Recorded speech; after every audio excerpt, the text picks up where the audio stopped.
আসসালামু আলাইকুম রহমতুল্লাহি ওয়াবারাকাতুহু। This is Adnan Sheikh. Welcome back to my new blog video.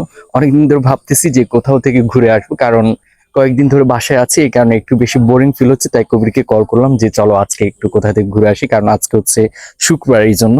কিন্তু ভাগ্যক্রমে আজকে বৃষ্টি ছিল, এই কারণে মনও ভালো ছিল, কিন্তু তারপরেও সাহস করে বের হয়ে পড়লাম ঘোরার জন্য। এখন আমরা চলে যাচ্ছি বাংলা বাজারের পথে, কিন্তু আজকে আমাদের ঘোরার প্ল্যান হচ্ছে আমরা যাব নোয়াখালী পৌর পার্কের মধ্যে।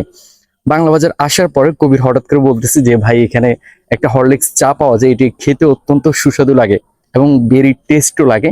সো পরে আমরা দুজন মিলে এই চাটি টেস্ট করে দেখলাম, কিন্তু আমি আলহামদুলিল্লাহ দেখলাম অত্যন্ত ভালোই লাগছে আমার কাছে খেতে। তাদের সবকিছু পারফেক্টলি আছে। চা পান করার পরে আমরা দুজন মিলে বের হয়ে গেলাম নোয়াখালী পৌর পার্কের উদ্দেশ্যে।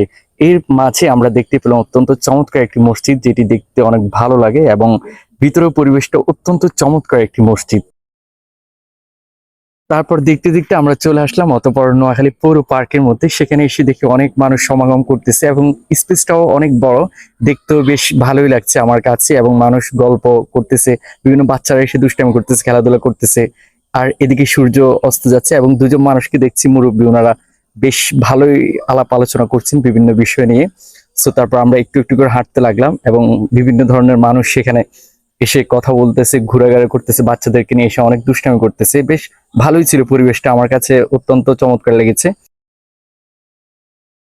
তারপর কবিরকে বললাম যেহেতু এখানে চলে এসেছি, দুই একটা যদি ভিডিও না করে তাহলে কেমন জানে দেখে, এই জন্য দুই একটা ভিডিও শুট করতেছে এবং মাঝে মাঝে কিছু ফটো তুলতেছে, কিন্তু মাঝে মাঝে কিছু মানুষ তাকিয়ে থাকে, এই জন্য খুব লজ্জাও পায়।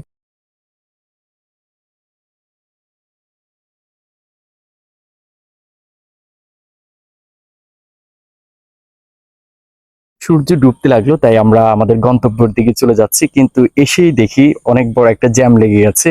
কিন্তু আল্লাহ তাআলা শুকরিয়া, জ্যামটা বেশিক্ষণ থাকেনি, এই জন্য আমাদের বেশিক্ষণ জ্যামের মধ্যে থাকতেও হয়নি, কারণ আমরা চিন্তিত ছিলাম কিছুক্ষণ পরেই কিন্তু মাগরিবের নামাজের আজান দিবে, এই জন্য। কারণ যদি জ্যামের মধ্যে পড়ে যায় তাহলে আমরা আজানটা ধরতে পারবো না, এই যে।